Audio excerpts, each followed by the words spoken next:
Good morning, students.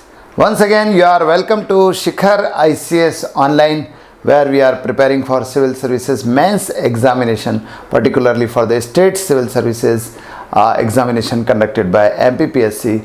And in this series of medieval history of medieval India, मध्यकालीन भारत के इतिहास की श्रृंखला में आज हम एक बहुत ही महत्वपूर्ण कैरेक्टर पढ़ने वाले हैं, बहुत ही महत्वपूर्ण व्यक्ति पढ़ने वाले हैं, व्यक्तित्व पढ़ने वाले हैं। मेरा भी बहुत फेवरेट व्यक्ति है और वो व्यक्तित्व है शिवाजी, छत्रपति शिवाजी महाराज।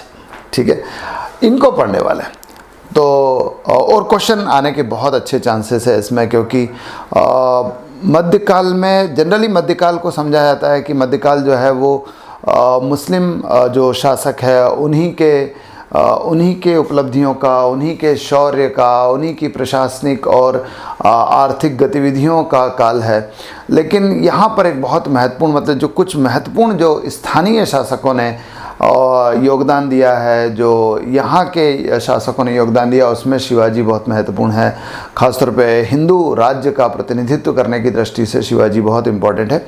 तो शिवाजी के बारे में जो क्वेश्चन आ सकते हैं, जहाँ तक मेरा आकलन है और अभी तक के जो प्रश्न पत्र देखेंगे, दो चीज़। एक तो ऐसा आ सकता है शिवाजी की उपलब्धियाँ बताइए, अचीवमेंट्स ऑफ शिवाजी, और दूसरा हो सकता है शिवाजी का प्रशासन, एडमिनिस्ट्रेशन ऑफ शिवाजी। ये दो चीज़ें हमको पढ़नी है आज। तो देखते हैं, सबसे पहले हम शिवाजी की उपलब्धियाँ देखते हैं। देखिए, यहाँ पर मैं पूरी तरह से मेंस को ही टारगेट कर रहे हैं, इसलिए मैं शिवाजी की आरंभिक चीज़ें नहीं पढ़ा रहा। लेकिन आपको ये तो मालूम ही होगा कि शिवाजी जो है वो महाराष्ट्र के शासक थे और मराठा राज्य के संस्थापक थे। और उनके पिताजी का नाम क्या था, माताजी का नाम क्या था, गुरु उनके दादाजी कौन देव थे, कहाँ जन्म हुआ, किस किले में जन्म हुआ, शिवनेर के किले में, ये सारी चीज़ें, ये प्रीलिम्स का मामला है, ये आपको देख लेना चाहिए। हम लोग मेंस के एंगल से ही इसको पढ़ रहे हैं, लेकिन कुछ चीज़ें इसके अंतर्गत अपने आप ही आती जाएगी। जो हम पढ़ेंगे उसमें प्रीलिम्स के नॉलेज भी कुछ आता जाएगा। ठीक है, तो वो आपको जो छोटे क्वेश्चन होते हैं 50 शब्द वाले या एक लाइन वाले, उसको सॉल्व करने में हेल्प करेगा। शिवाजी के अचीवमेंट्स की बात की जाए अगर, what are the achievements of Shivaji, तो शिवाजी की उपलब्धियां जो है बहुत महत्वपूर्ण है। पहली चीज तो यह है कि एक मराठा राज्य की परिकल्पना,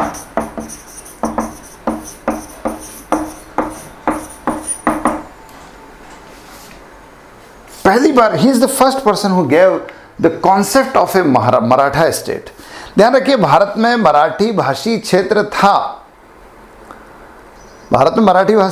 था, जो नर्मदा के दक्षिण से लेकर कृष्णा के उत्तर तक फैला हुआ था। लेकिन वहाँ महाराष्ट्र का अपना कोई राज्य नहीं था, मराठियों का अपना कोई राज्य नहीं था। एक्चुअली ये जो राज्य था, ये जो क्षेत्र था, इस पर कई मुस्लिम शासकों का नियंत्रण था, कब्जा था, शासन था। उसमें से अधिकांश वो थे जो विजयनगर साम्राज्य से अलग हुए थे। जैसे अहमदनगर था, अहमदनगर एक मुख्य राज्य था जो मराठा में मराठा क्षेत्र में जो है शासनरत था। Apart from Ahmednagar, there were Bijapur also and Golconda. There was an impact of Golconda also. इन राज्यों से और कुछ महाराष्ट्र के कुछ क्षेत्र पर जो है मुगलों का भी शासन था। तो इस तरह से यहाँ पर अलग अलग शासकों का राज्य था, लेकिन मराठों का अपना कोई राज्य नहीं था। Shivaji is the first person, Shivaji is the first leader who gave an idea of establishment of formation of foundation of a Maratha state। पहली बार उन्होंने उनके दिमाग में, उनके मस्तिष्क की ये जो है एक सृजन है कि उन्होंने मराठा राज्य की परिकल्पना प्रस्तुत की। और एक ऐसे समय जब चारों तरफ मुस्लिम राजनीतिक आक्रमण ही नहीं, बल्कि मुस्लिम सांस्कृतिक और धार्मिक आक्रमण भी हो रहा था, उस समय एक ऐसे राज्य की कल्पना करना वाकई एक बड़ा साहसी विचार है, बड़ा एक साहसी कदम है। भाई चारों तरफ से तो मुस्लिम मुगलों से, अहमदनगर से, बीजापुर से, गोलकुंडा से घिरे हुए थे। जैसे विभीषण कहता ना, जिम दसनन मह जीभ विचारी, जैसे 32 दांतों के बीच अकेली जीभ जो है वो जो है एक्टिव है, ऐसे कैसे शिवाजी की स्थिति थी। लेकिन शिवाजी उस स्थिति में भी एक मराठा राज्य की परिकल्पना कर पाए और उसे स्थापित किया उन्होंने। और बहुत कठिन परिस्थिति में, केवल यही परिस्थिति खराब नहीं थी कि मुस्लिम राज्य थे चारों तरफ, बल्कि ये भी कि शिवाजी जो है वो ऑलमोस्ट जो है संसाधन विहीन थे। He was almost having lack of resources. उनको उनके पिताजी से जो है पूना की जागीर मिली थी, केवल पैसा नहीं था। दक्षिण भारत में वैसे भी बहुत उपजाऊ भूमि नहीं है कि बहुत ज़्यादा आपको कर या भू राजस्व मिल सके और उसके आधार पे आप सेना बना लें। लेकिन फिर भी अपने जीवट के बल पे, अपनी मेहनत के बल पे, अपनी महत्वाकांक्षा के बल पे उन्होंने जो है मावले सैनिकों को इकट्ठा किया जो कभी अहमदनगर राज्य की सेवा में थे। ऐसे लोगों को इकट्ठा किया जो कभी सुबह के किसान होते थे और रात को जो है वही सैनिक बन जाते थे, और अपनी वो गोरिल्ला युद्ध पद्धति, जो छापामार युद्ध पद्धति है, उसका प्रयोग करके उन्होंने एक मराठा राज्य की स्थापना की। और उन्होंने इसकी परिकल्पना बहुत पहले प्रस्तुत की थी। उन्होंने ये कहा था कि साहब वो हिंदू पद पादशाही की स्थापना करना चाहते हैं, हिंदू पद पादशाही का लक्ष्य प्रस्तुत किया। आप देखिए, शिवाजी का जब राज्यारोहण हुआ 1674, शिवाजी का राज्यारोहण हुआ था। He was enthroned in 1674 in Raigad. At that time he adopted the title of Haindava Dharmoddharak. उन्होंने हैंदव धर्मोद्धारक की उपाधि धारण की। हैंदव धर्मोद्धारक, हैंदव धर्मोद्धारक मतलब हिंदू धर्म का उद्धार करने वाला। हिंदू पद पादशाही का मतलब भारत में जो बादशाहत हो, भारत में जो पादशाहत हो, भारत में जो शासन हो, किसी हिंदू का होना चाहिए। ये लक्ष्य रखा, इस लक्ष्य के साथ अपने राज्य की स्थापना की। तो ये एक बड़ी उपलब्धि है शिवाजी की। शिवाजी की दूसरी उपलब्धि जो है वो देखी जा सकती है साम्राज्य विस्तार के क्षेत्र में।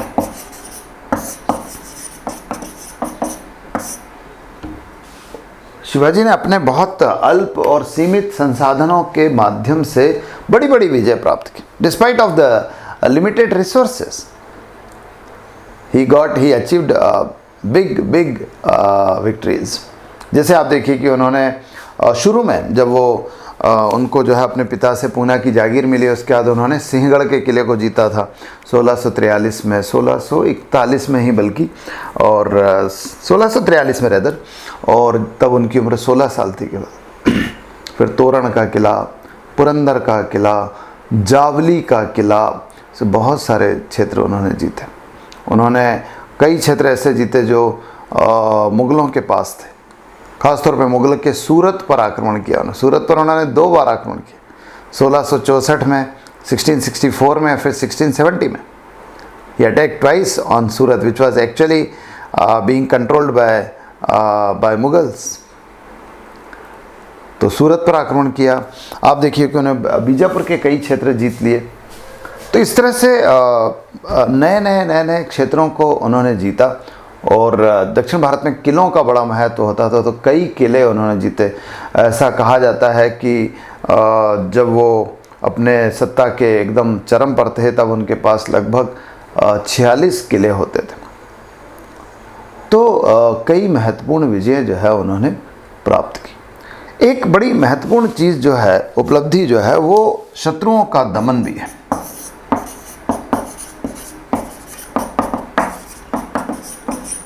शिवाजी ने अपने शत्रुओं का भी दमन किया। भाई ये राजा के लिए, किसी भी शासक के लिए बड़ी इंपॉर्टेंट चीज़ होती है और बहुत बड़ी चुनौती होती है। It's a big challenge that he must work for to crush his enemies, क्योंकि शत्रु कभी भी जो है आपके लिए खतरा बन सकते हैं, तो आप उनका दमन कीजिए। अब शत्रु कौन है? आसपास के राज्य जो शिवाजी के विस्तार से घबराए हुए थे, जो विस्तार से जिनको दिक्कत हो रही थी। अहमदनगर का राज्य था या बीजापुर का राज्य था या मुग़ल थे।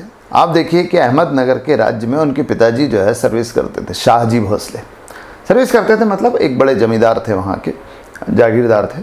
और इन्होंने अहमदनगर के क्षेत्र को ही जीता। इस कारण इनके पिताजी को अहमदनगर छोड़ना पड़ा, बीजापुर चले गए। बाद में बीजापुर पर भी आक्रमण किया इन्होंने, इस कारण बीजापुर के राज्य ने तो उनको बंदी ही बना लिया था। तो इस तरह से शत्रुओं का, मतलब जो शत्रु थे उनका दमन करने का प्रयास उन्होंने किया है। आप देखिए कि जैसे मुगल थे, मुगलों के कई किलों पर आक्रमण किया उन्होंने। जावली पर आक्रमण किया, जावली को जीत ही लिया था। मैंने बताया अभी कि सूरत पर आक्रमण किया। सूरत पर आक्रमण जो किया था 64 में, 1664 में, वो खासतौर पे धन प्राप्त करने के लिए किया था, क्योंकि Shivaji was in lack of financial resources. तो that was a kind of loot only, और एक लूट के लिए ही किया गया था। इसके अलावा आप देखिए कि जैसे बीजापुर था, बीजापुर ने शिवाजी के दमन, बीजापुर बहुत परेशान था शिवाजी के द्वारा जीते जाने वाले क्षेत्रों से, क्योंकि शिवाजी अधिकांश तौर पर उसके ही क्षेत्र जीत रहे थे। तो बीजापुर ने अपना एक बड़ा सरदार जो है शिवाजी के दमन के लिए भेजा था, नाम था अफजल खां। 1659 में अफजल खां जो है उसने एक षड्यंत्र करके शिवाजी को मारने की योजना बनाई। शिवाजी को अपने जो है शिविर में बुलाया संधि करने के लिए, ये कहते हुए कि अब संधि करना है और ताकि शांति स्थापित की जा सके दोनों के बीच। लेकिन जिस दूत को भेजा था अफजल खां ने, वो एक हिंदू था, कृष्णराव भास्कर, और शिवाजी ने उसको गंगा की कसम दिलाकर फिर उससे सारी जानकारी ले ली थी। और अल्टीमेटली शिवाजी तैयार होके गए और उन्होंने 1659 में अफजल खां को मार दिया था। जिस अफजल खां ने धोखे से शिवाजी को मारने का षड्यंत्र किया था, who wanted to kill Shivaji by mean of a conspiracy. He himself was killed by Shivaji 1659 में। तो ये शिवाजी की एक बड़ी उपलब्धि थी। इसने शिवाजी को एक बड़े शौर्यवान, एक बड़े शूरवान शासक के रूप में जो है, शूरवीर शासक के रूप में स्थापित कर दिया था, जो बहुत दक्ष है छापामार युद्ध प्रणाली में। आप देखिए इसी तरह 1663 में उन्होंने मुगलों का एक बड़ा प्रसिद्ध सेनापति था शाइस्ता खां।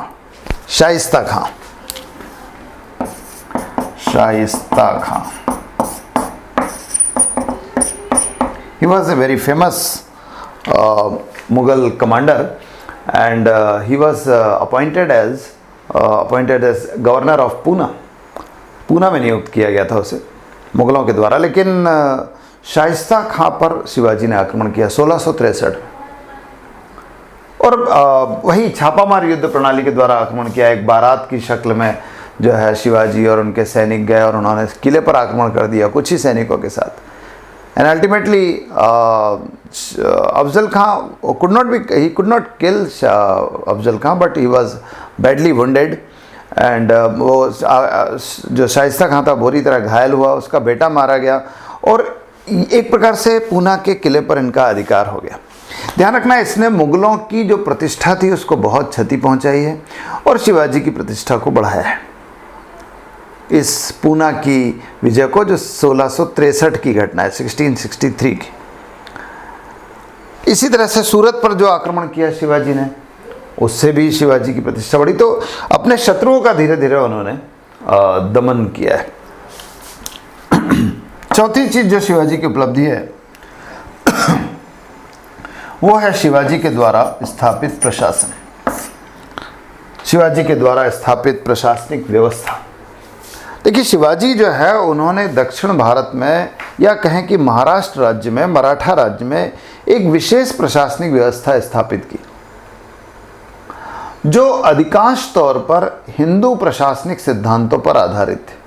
Which was mainly based on the principle of Hindu administration. हालांकि इसके कुछ तत्व जो है वो अहमदनगर के प्रशासन से भी लिए गए। ठीक है, few of the elements are drawn from the administration of Ahmednagar, because Shivaji was deeply influenced with the administration of Malik Ambar. Malik Ambar के शासन से बहुत प्रभावित थे, और मलिक अंबर के शासन से प्रभावित होना भी था क्योंकि शिवाजी से पहले जिस क्षेत्र में शिवाजी शासन कर रहे थे, इसको मावल क्षेत्र कहा जाता है। पूना के आसपास का जो क्षेत्र है वहाँ के लोग मावले कहा जाते हैं। उस क्षेत्र में अहमदनगर का अधिकार था, और अहमदनगर की ही प्रशासनिक व्यवस्था थी, तो शिवाजी को मलिक अंबर से प्रभावित होना ही था, जो अहमदनगर का शासक था। तो मलिक अंबर के या अहमदनगर के शासन से शिवाजी की प्रशासनिक व्यवस्था बहुत प्रभावित है। खासतौर पे उन्होंने जो युद्ध की प्रणाली अपनाई है, छापामार युद्ध प्रणाली, जिसको हम गोरिल्ला वॉर सिस्टम कहते हैं, that was mainly inspired from the military of Malik Ambar. Secondly, the land revenue was also inspired of the administration of Malik Ambar. तो ये दो चीज़ें, प्रशासनिक व्यवस्था, भू राजस्व व्यवस्था और सैन्य व्यवस्था, ये दो चीज़ें ऐसी है जो प्रभावित है, किससे प्रभावित है, आपके मलिक अंबर से या अहमदनगर की प्रशासनिक व्यवस्था से। बाकी अधिकांश चीज़ें उन्होंने हिंदू जो प्रशासनिक व्यवस्था है उससे प्राप्त की है। ठीक है, तो यह है आपका शिवाजी की उपलब्धियां। ठीक है, शिवाजी की जो उपलब्धियां हैं वो। लेकिन शिवाजी के प्रशासन में आपको बहुत सारी चीज़ें बतानी होगी कि शिवाजी के प्रशासन में शिवाजी जो छत्रपति के रूप में काम कर रहे थे वो थे, और इसके अलावा शिवाजी ने एक अष्टप्रधान नाम का एक मंत्री परिषद स्थापित किया था। इसमें 8 मंत्री होते थे, और इसके अलावा प्रांतीय शासन की बात करेंगे, एक अलग भू राजस्व व्यवस्था स्थापित की, एक अच्छी सैन्य प्रणाली स्थापित की, military system was also very compact, और इस तरह से शिवाजी की प्रशासन की एक अच्छी व्यवस्था स्थापित की शिवाजी ने। लेकिन वो प्रशासन हमको चूँकि अलग से पढ़ना है, शिवाजी के प्रशासन पर भी प्रश्न आ सकता ना, इसलिए मैं इसको थोड़ा शॉर्ट में बता के छोड़ दे रहा हूं। ठीक है, तो ये शिवाजी की उपलब्धियां। ध्यान रखना, शिवाजी की मुख्य उपलब्धि जो है वो यही है कि उन्होंने पहली बार एक मराठा राज्य या कहें कि हिंदू राज्य की स्थापना की कोशिश की। इसलिए आप देखिए, एक वायन सरकार करके, यदुनाथ सरकार या जदुनाथ सरकार, आप जैन सरकार कह लीजिए, वो उन्होंने मराठा इतिहास पर बहुत लिखा है, और उन्होंने एक जगह लिखा है कि शिवाजी की मुख्य उपलब्धि बिखरे हुए अणुओं को एकत्र करने में थी। The main achievement of Shivaji was to collect the scattered elements, scattered molecules rather. उन्होंने बिखरे हुए अणुओं को एकत्र किया। बिखरे हुए अणु मतलब जो मराठा, देखो मराठों में शक्ति तो थी, मराठों में स्किल थी, मराठों में सैन्य शक्ति थी, लेकिन वो बिखरे हुए थे। कुछ अहमदनगर की सेवा में थे, कुछ मराठा सरदारों की सेवा में थे, कुछ जो है आपके बीजापुर की सेवा में थे, लेकिन वो बड़ी शक्ति होते हुए भी कलेक्टिव नहीं थे, एकत्र नहीं थे, एकता नहीं थी, और उसके कारण वो एक राज्य नहीं बन पा रहे थे, बल्कि दूसरों की सेवा कर रहे थे। शिवाजी ने उनको एक नया स्वप्न दिया कि हम कलेक्ट होकर हमारा राज्य बना सकते हैं। तो शिवाजी की सबसे बड़ी उपलब्धि यही है। दूसरा प्रश्न जो हम बात कर रहे हैं वो है शिवाजी का प्रशासन, शिवाजी की प्रशासनिक व्यवस्था, या आप इसको मराठा प्रशासन भी कह सकते हैं। ठीक है, तो शिवाजी ने प्रशासनिक व्यवस्था जो स्थापित की है उसकी बात कर लेते हैं।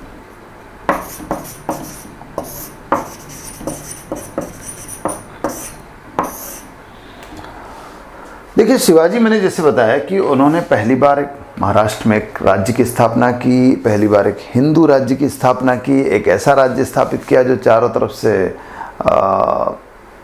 मुस्लिम राज्यों से घिरा हुआ था। उन्होंने पहली बार मुस्लिम राजनीतिक जो अतिक्रमण था उसका तो प्रतिरोध किया ही किया, लेकिन साथ साथ मुस्लिम सांस्कृतिक और मुस्लिम धार्मिक जो आक्रमण है, अतिक्रमण है, इन्वेजन है, एनक्रोचमेंट है, उसका विरोध किया, उसको प्रतिरोध किया। He is the first Indian in south India, और यू मे से इन Maharashtra, who resisted against the Islamic encroachment, whether it be cultural, whether it be political, whether it be religious.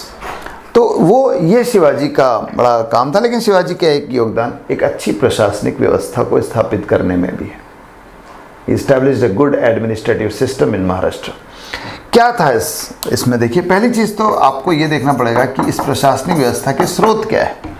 देखिए, शिवाजी की प्रशासनिक व्यवस्था के स्रोत कुछ मुगल साहित्य से भी मिल जाता है हमको, लेकिन दूसरे जैसे मुगल साहित्य मैंने बताया कि खफी कहाँ था, मुंतखब उल लवाब नाम की किताब लिखी थी, मुंतखब उल लवाब, है ना, खफी खां, उसमें शिवाजी के प्रशासन का वर्णन मिलता है।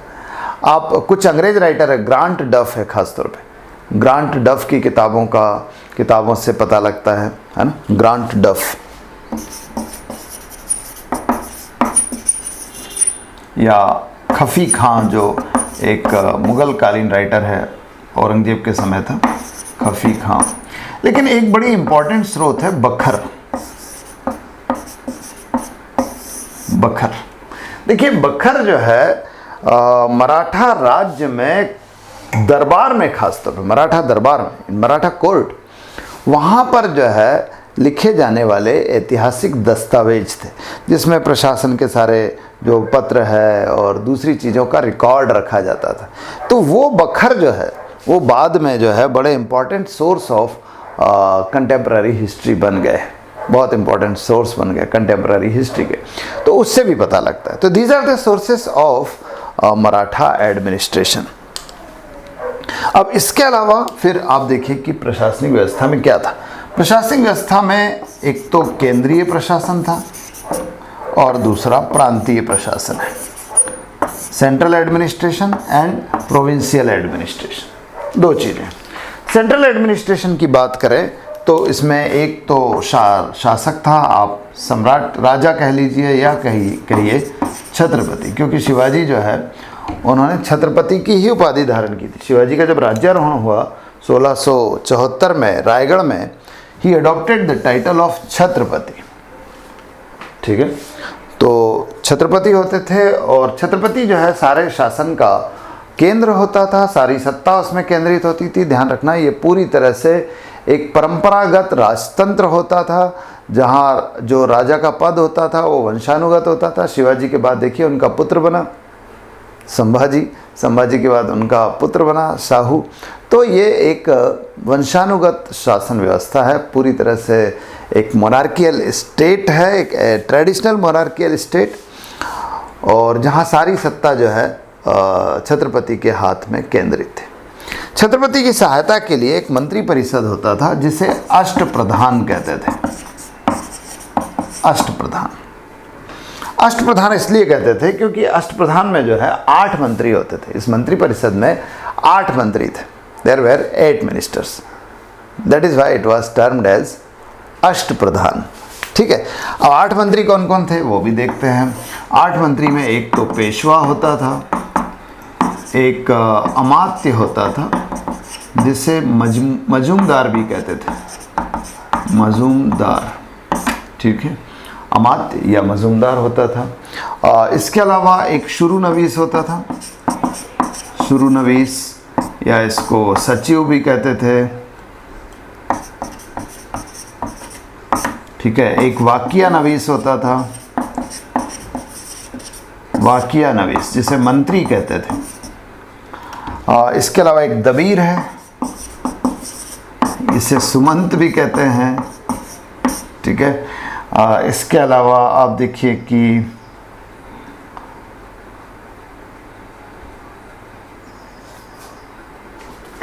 एक सरे नौबत होगा। इसके अलावा एक न्यायाधीश होगा, एक पंडित होगा, पंडित या पंडित Rao. These were the 8 ministers in अष्टप्रधान।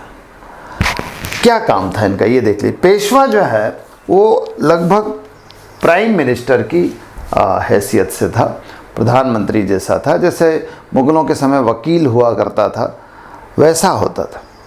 तो he was the second number officer after, he was the second number authority after Shivaji, after Chhatrapati. तो ऐसा कहा जाता था कि सब अधिकांश जो आदेश होते थे छत्रपति के बाद वो इसी के द्वारा जारी होते थे, इसी की मुद्रा से, इसी की सील से जारी होते थे। और कुछ वित्तीय कार्य भी करता था। फिर अमात्य या मजूमदार है। अब मजूमदार जो है उसको कहीं कहीं मजमुआदार भी कहा गया है, एक ही बात है।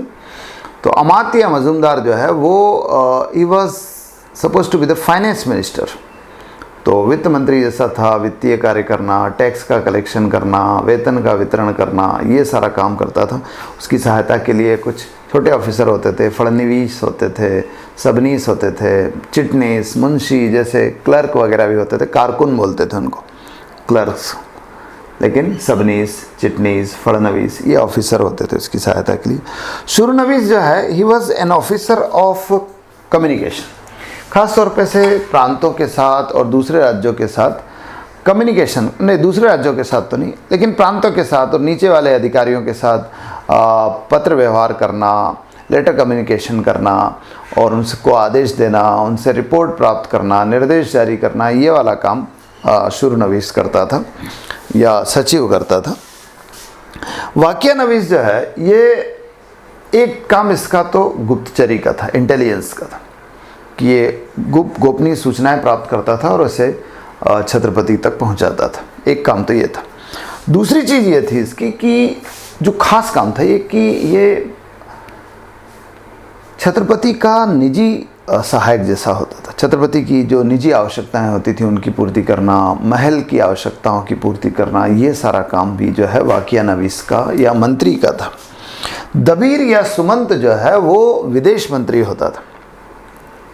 He was like foreign minister.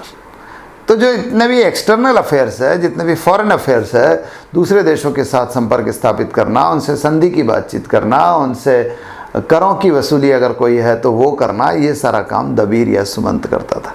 तो he was like a foreign minister. फिर सरे नौबत है। सरे नौबत जो है वो ये पद देखिए आप, सरे नौबत नाम से आपको लगेगा अहमदनगर से लिया गया है, और ये सेना का अधिकारी होता था। सेना का प्रबंधन करना, सैनिकों को इकट्ठा करना, सैनिकों को वेतन देना, उनके लिए रसद की आपूर्ति करना, उनके लिए आर्म्स और एमिनिशंस की आपूर्ति को सुनिश्चित करना, ये सारा काम सरे नौबत करता था। फिर न्यायाधीश है। न्यायाधीश में तो ज़्यादा हमको सोचना समझना नहीं है। न्यायाधीश was an officer of judiciary, न्यायपालिका का अधिकारी था, न्याय व्यवस्था देखता था। खुद का भी कोर्ट होता था और निचले स्तर पर जो न्याय व्यवस्था हो रही थी उसको भी देखता था। इसके अलावा फिर पंडित राव है। पंडित राव जो है वो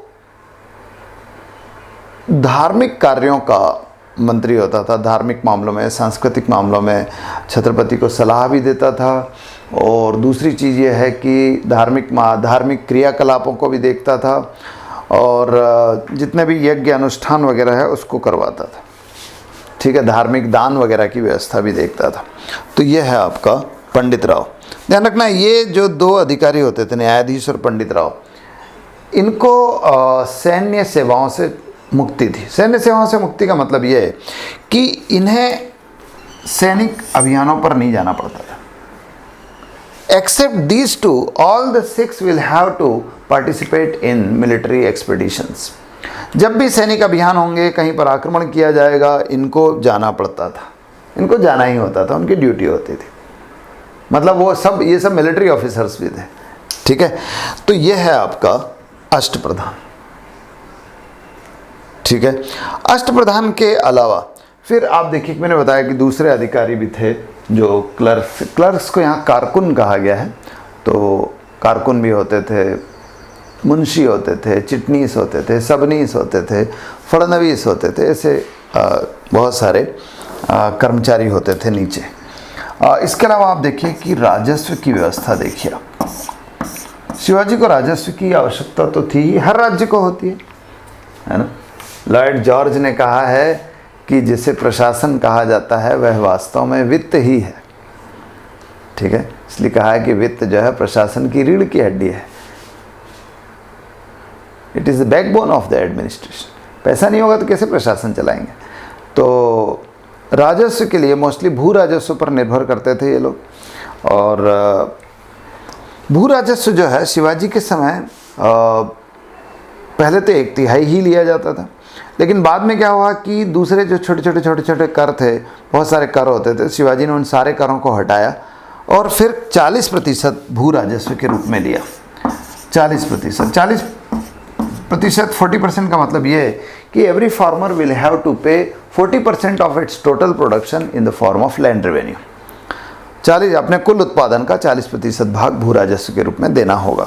तो ये वसूली होती थी। इसके लिए गांव में पटेल और पाटिल और जिला स्तर पर देसाई, देशमुख ऐसे अधिकारी नियुक्त किए जाते थे। कामदार जैसे अधिकारी भी होते थे। तो खासतौर पे देशमुख और देसाई ये जिला स्तर पर जो है करों की वसूली के लिए कार्य करते थे। भूमि की नपाई भी होती थी। एक काठी नाम का इंस्ट्रूमेंट होता था, काठी नाम का नाप होता था, बल्कि मेजरमेंट होता था, which was use to measure lands. भूमि की नपाई होती थी और उसके आधार पर भी करों का निर्धारण होता था। तो इसकी करों की वसूली के लिए जो साम्राज्य होता था उसको तरफ को मौजों में डिवाइड किया जाता था। साम्राज्य को तरफ और तरफ को मौजों में विभाजित किया जाता था। तो ये भू राजस्व की इकाइयाँ, ध्यान रखना। तो इस तरह से करों की वसूली की जाती थी। लेकिन भू राजस्व के क्षेत्र में या शिवाजी के जो राजस्व प्रशासन है उसके क्षेत्र में एक बड़ी इंपॉर्टेंट चीज़ होती है चौथ।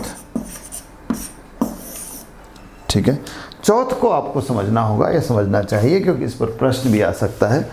चौथ का मतलब ये, चौथ एक कर था, ठीक है, और ये कर शिवाजी लेते थे अपने सीमावर्ती राज्यों से, जो उनके पड़ोसी राज्य होते थे उनसे। और ये टैक्स लिया जाता था इस एवज में, इस एक्सचेंज में कि Shivaji will take care of their security. ठीक है, शिवाजी उनकी सुरक्षा का ध्यान रखेंगे। कोई और आक्रमण करेगा तो शिवाजी उनकी सहायता करेंगे या उस आक्रमण को रोकेंगे। शिवाजी सैन्य सहायता उपलब्ध कराएंगे, लेकिन इसके बदले में उस राज्य को अपने कुल वार्षिक राजस्व का 1/4 हिस्सा शिवाजी को देना होगा। 1/4 of the total annual revenue collected by the state should be given to Shivaji in the exchange of such security provided by him। ठीक है, तो इसलिए चौथ भी बोलते, क्योंकि 1/4 1/4 हिस्सा जो है ले रहे। 1/4 किसका? उसके द्वारा वसूले गए कुल राजस्व का। ठीक है, उसने एक साल में जितना टैक्स लिया उसका 1/4 शिवाजी को देना है। तो ये चौथ नाम का कर था। ये शिवाजी ने परंपरा डाली। बाद में पूरे मराठा राज्य के इतिहास में 19वीं शताब्दी तक, 19th सेंचुरी तक चौथ का प्रचलन चलता रहा है। ठीक है, तो ये चौथ है। इसके अलावा शिवाजी एक और कर लेते थे जिसको सरदेशमुखी कहते थे।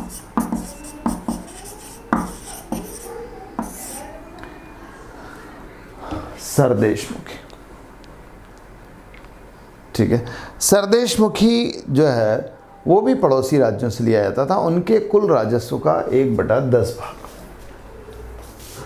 ठीक है, एक्चुअली शिवाजी का ये कहना था कि कुछ मराठी भाषी क्षेत्रों पर हमारा अधिकार नहीं है, वो हमारे राज्य में नहीं है, पर चूंकि हम महाराष्ट्र के पुश्तैनी पैतृक देशमुख है, इसलिए यहाँ से लिए गए कुल राजस्व का 1/10 भाग पर हमारा हिस्सा बनता है, हमारा अधिकार बनता है। जो देशमुख नाम का अधिकारी होता था महाराष्ट्र राज्य में, जो कर वसूली का काम करता था, उसे जो है जितना भी टैक्स वसूलता था वो उसका 1/10वां हिस्सा उसे मिलता था। ये देशमुख का अधिकार होता है। शिवाजी का कहना है हम पूरे महाराष्ट्र के पुश्तैनी देशमुख हैं, इसलिए महाराष्ट्र का क्षेत्र चाहे वो हमारे राज्य में हो या किसी और देश के, किसी और पड़ोसी राज्य के राज्य में हो, वहाँ से जितना भी कर वसूला जाएगा 1/10 of that tax must be given to our state, to the Maratha state, to Shivaji, and that is called to be the sardeshmukhi. 1/10 होता था, 1/10 हिस्सा होता था कुल राजस्व का। तो ये आपका सरदेशमुखी है। These two taxes were collected by the from the neighboring states, और स्वाभाविक सी बात है कि कौन नेबरिंग स्टेट देगा ये टैक्स, तो उन्हें पराजित किया जाता था और उन्हें बलपूर्वक बाध्य किया जाता था। ठीक है, ये कर देने के लिए। फिर राजस्व के अलावा आप देखिए कि सैन्य प्रशासन देखते हैं, मिलिट्री एडमिनिस्ट्रेशन देखते हैं। शिवाजी के प्रशासन पढ़ रहे हैं, ध्यान रखना। तो शिवाजी के प्रशासन में सैन्य प्रशासन की क्या स्थिति थी? तो सैन्य प्रशासन की स्थिति यूँ है कि शिवाजी को एक बहुत बड़ी सेना की ज़रूरत थी, क्योंकि उनको बड़े बड़े शत्रुओं से लड़ना था, मुग़लों से लड़ना था, बीजापुर से लड़ना था, अहमदनगर से लड़ना था, वो समुद्र की तरफ सीधी होते थे, उनसे लड़ना था। तो शिवाजी जो है उन्होंने एक बड़ी सेना स्थापित की, लेकिन शिवाजी की जो सेना थी मोस्टली कृषकी होते थे, ठीक है। और सेना का जो सारा कारोबार था, सारा प्रशासन था, वो सारे नौबत के नेतृत्व में किया जाता था। सेना में मोस्टली घुड़सवार होते थे, वैसे कुछ पैदल भी होते थे, इनको पागा बोलते थे, पागा, ये पैदल सैनिक थे। और बाकी घुड़सवार थे, राइडर्स थे। जो राइडर्स थे वो दो प्रकार के थे, घुड़सवार दो प्रकार के, बरगीर और सिलेदार। सिलेदार, सिलेदार, बल्कि सिलेदार पहले पढ़ लेते हैं। सिलेदार ऐसे सैनिक होते थे जो अपने घोड़ा, अपने हथियार, अपना सारा साजो सामान खुद लेके आते थे। और बरगीर ऐसे सैनिक होते थे जो जिन्हें राज्य की तरफ से घोड़ा और बाकी चीज़ें मिलती थी। तो ध्यान रखना स्वाभाविक सी बात है कि बरगीर महत्वपूर्ण होते थे क्योंकि वो परमानेंट होते थे राज्य की ओर से। सिलेदार को समय समय पर बुलाया जाता था, लेकिन सिलेदार को वेतन ज़्यादा मिलता था क्योंकि उनको टेम्पररीली बुलाया जाता था और वो अपना घोड़ा वगैरह खुद लेके आते थे। तो ये सेना की व्यवस्था थी। सेना में ध्यान रखना कि जो पद थे उनका वर्गीकरण भी होता था। जैसे घुड़सवार होते थे, घुड़सवार के ऊपर जो है जो 125 घुड़सवारों के ऊपर एक हवलदार होता था, और ऐसे 5 हवलदारों के ऊपर एक हजारी नाम का अधिकारी होता था, हजारी। और ऐसे 5 हजारी के ऊपर पंच हजारी नाम का अधिकारी होता था, ठीक है। तो घुड़सवार, हवलदार, हजारी, पंच हजारी, ऐसे सैनिक पदों का वर्गीकरण भी यहाँ पर किया गया था। ध्यान रखना सेना में किलों का बड़ा महत्व होता था। किले का प्रशासन, मैंने बताया ना कि शिवाजी के राज्य में किले बहुत इंपॉर्टेंट होते थे। तो किले का प्रशासन जो है वो एक बड़ा मतलब सोच समझ के किया गया था। वहाँ 3 अधिकारी होते थे हर किले में।